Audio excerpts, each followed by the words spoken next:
Welcome to the Let's Talk About Talking podcast with your host, Adrienne Fuller, language and communications expert for kids of all ages. On this podcast, we talk about speech, language, and all things happening with your child, giving you specific tactical information you can use to help your kids talk, listen, and thrive in their academic journey. Hey there, good. I don't even want to say good morning or good afternoon because I don't know when you're watching this, but I want to say hello there.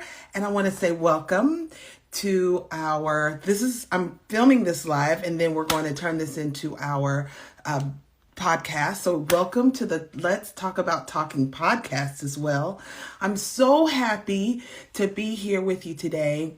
And I am so happy to be speaking with one of our old patients, not old like geriatric up in age, but I always preach that you should find providers that you can make or be a team with, because at the end of the day, getting your child where you want them to be is a team effort. And so I have invited one of my favorite MVPs on this live and on this podcast today. Her name's Sarah Brown.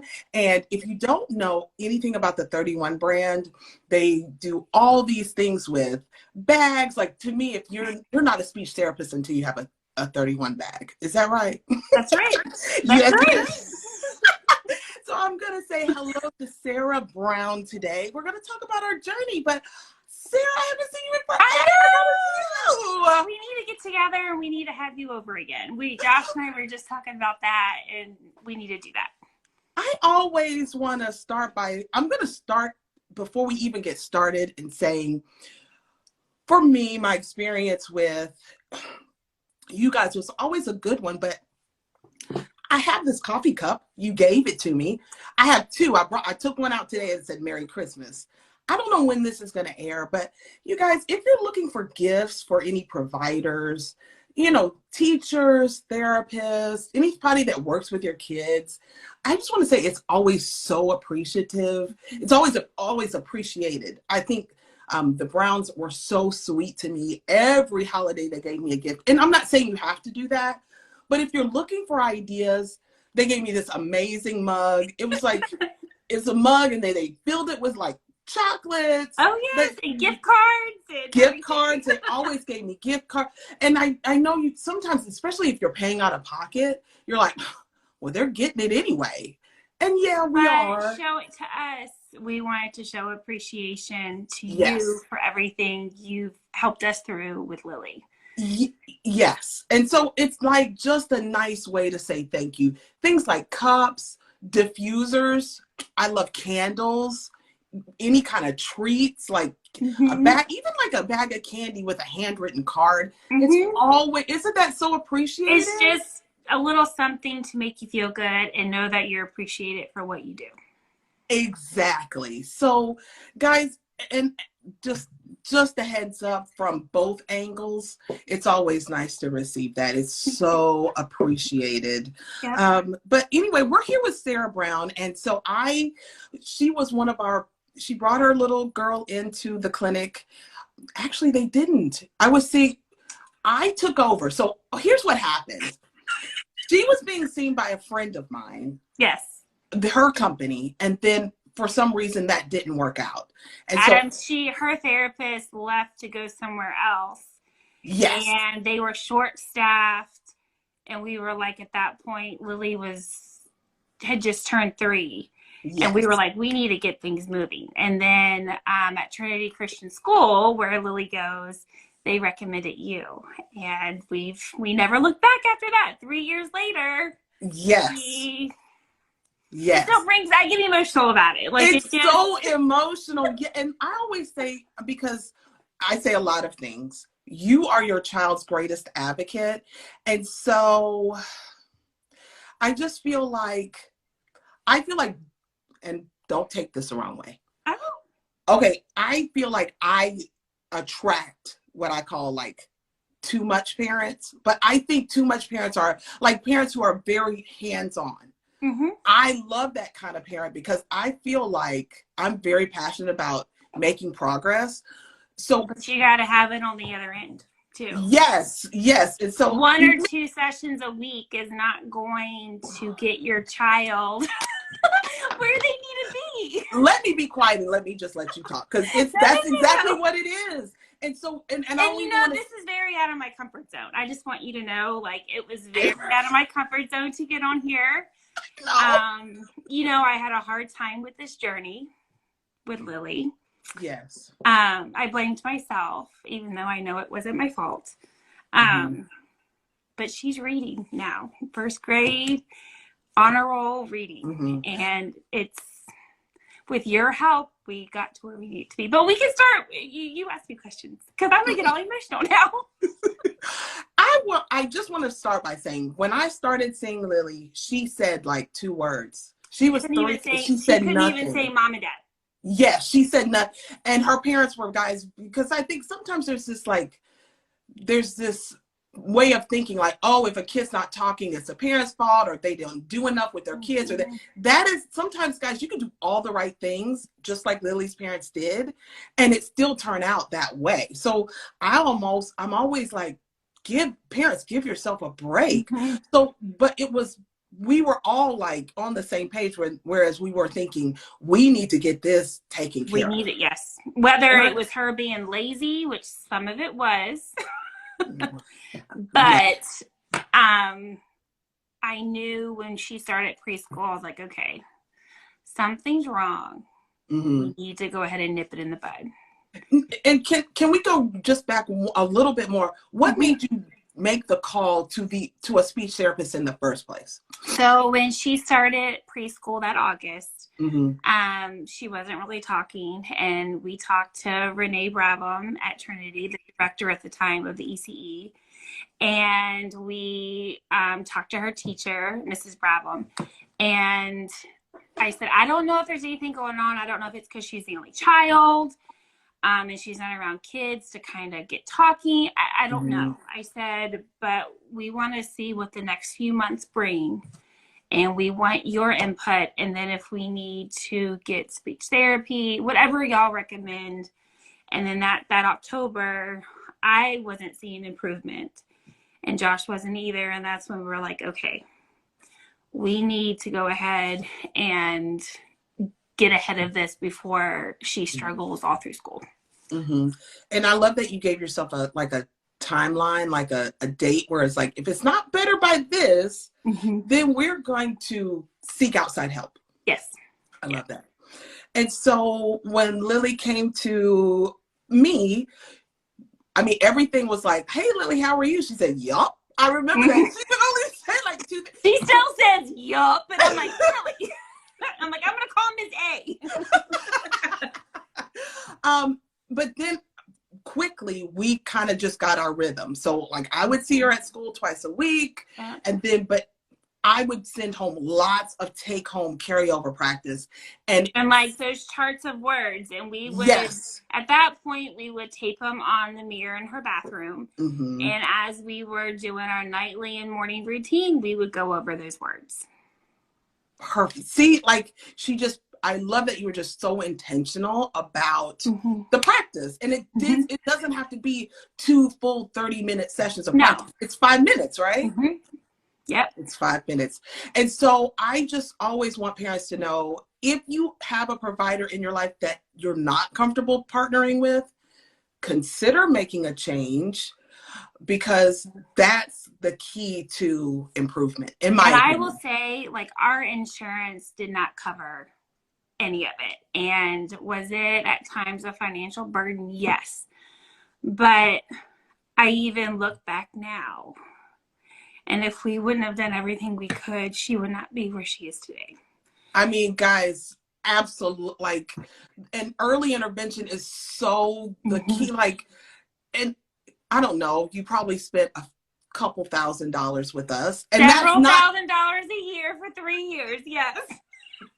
And you on did top have of sending her to a private school. Yeah, it was. It's a but sacrifice. It's an investment in your child. And I do remember you did have like you had one of those plans where you had to meet your deductible. And Yeah, so if you're not a was sick family, $3,000. she, like, guys, she is letting us know I'm but it just is telling that you. I mean, and that's where it's we a were. sacrifice. I mean, it was a sacrifice, but I look at now, you know, God got us through that, and He provided the funds for that. Yes. And I look at how much she's succeeding today, and I would do it again if I had to. Yes. And now, and I only mention the money because sometimes we spend so much money on like going out to eat or really great vacations, but every day you're reminded that your child's not talking or functioning like you want them to. So spending that money is a sacrifice in the beginning, but you may find that, hey, we're over this hump now. And now we can take those vacations and we can put in the pool and we can do all those things. So, yeah. And I just want to circle back to one more thing, because I remember we were having a great groove and it was time for a reevaluation. So for any parents listening, it was hard. I was nervous about that evaluation because you never, you don't know. It's like your child's being tested. Yeah. But the purpose of an reevaluation is to see how much progress that we've made.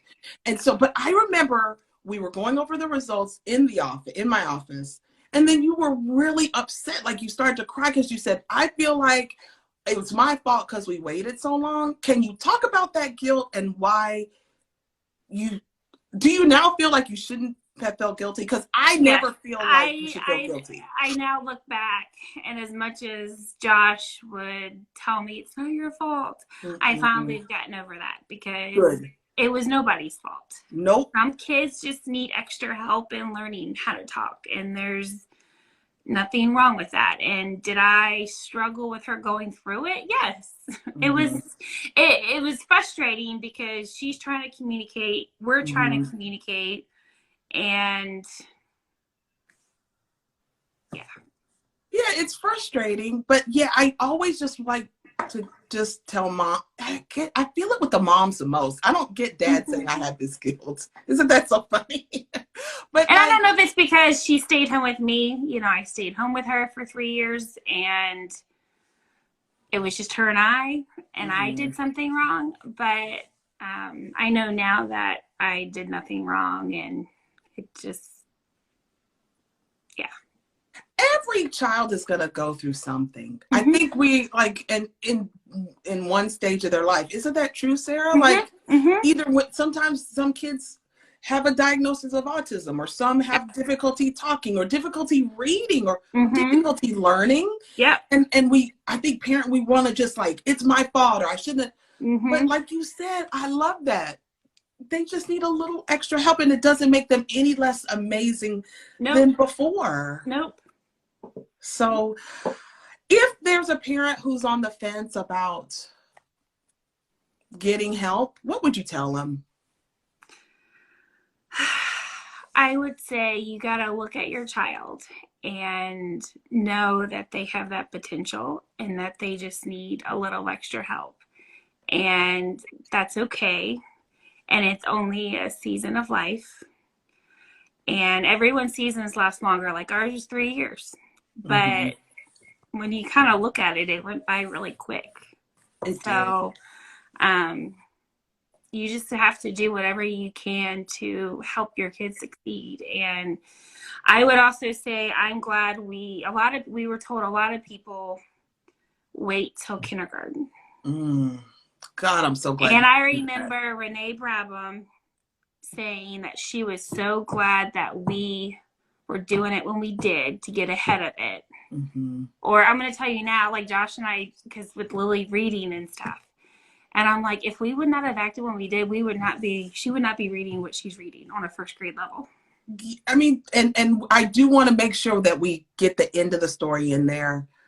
By the end of our time together, she was talking and expressing herself. Once I got a video of her saying grace, which was like, so like, I may still have that video somewhere. And you hearing her sing in the Christmas musical last year, and honor roll. She got honor roll. Yeah, so, and we've done a little bit of tutoring to help her, and I think because it's so fast paced. Once you hit elementary school, it's so fast paced, and the first grade it's different, isn't it? I remember my niece's first grade. It's a lot of work, and so we did. I mean, she's reading good, but we decided to do a reading tutor twice a week for 30 minutes, just for that extra help, and there's nothing wrong with that. And it's just, sometimes you just need a little extra help. And yeah. So I hope you guys really got something from this conversation. I think sometimes I look back over 20 years and, sometimes you just form a bond and a real connection with someone. And I feel like I did that with you guys, just because you guys were so intentional about getting your child. Not that all parents are very, want to get their kid the help they need. But I also think it's also the parent's job to take those things and reinforce them at home and work with them at home. Yes. Because 30 minutes is not enough a week for it to click and it become a routine. Right. And I guess I have always taken the approach, I don't want speech therapy to be a lifetime thing. So sometimes it will be, doesn't matter what you do. Correct. But many times that at-home practice just speeds the process along, because you're not going to want to take your kid or drop them off to an office for, I guess it's kind of the equivalent of like the Israelites in the wilderness. They said it was like a 40-day journey. Well, it was like an 8-day journey, but it ended up being 40 years. Yep. It can be that way with therapy. Sometimes it's like, so I'm like, hey, let's just hit it hard and hit it for 2 years and then it's done. What helped is we kept it consistent to where we also met once or twice a week during the summer. Summers? She still needed help. Yes. And I mean, we still traveled and didn't have therapy that week. But I think keeping that consistency through summer, and then also like for a while you met at the school and then that just was not working for her.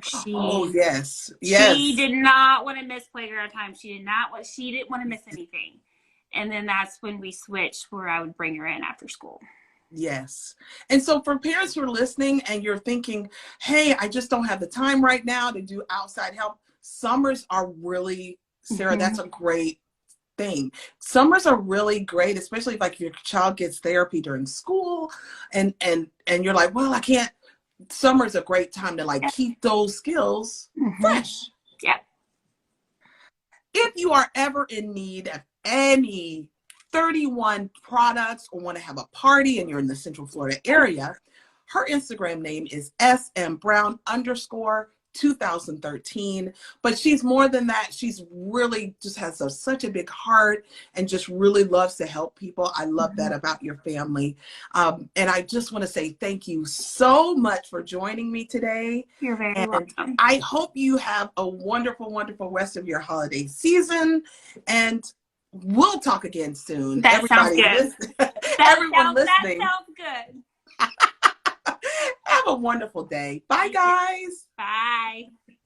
You've been listening to the Let's Talk About Talking podcast with your host, Adrienne Fuller, language and communications expert for kids of all ages. You can grab Adrienne's book, 30 Days to Get Your Toddler Talking, on Amazon or at speechbuilders.org.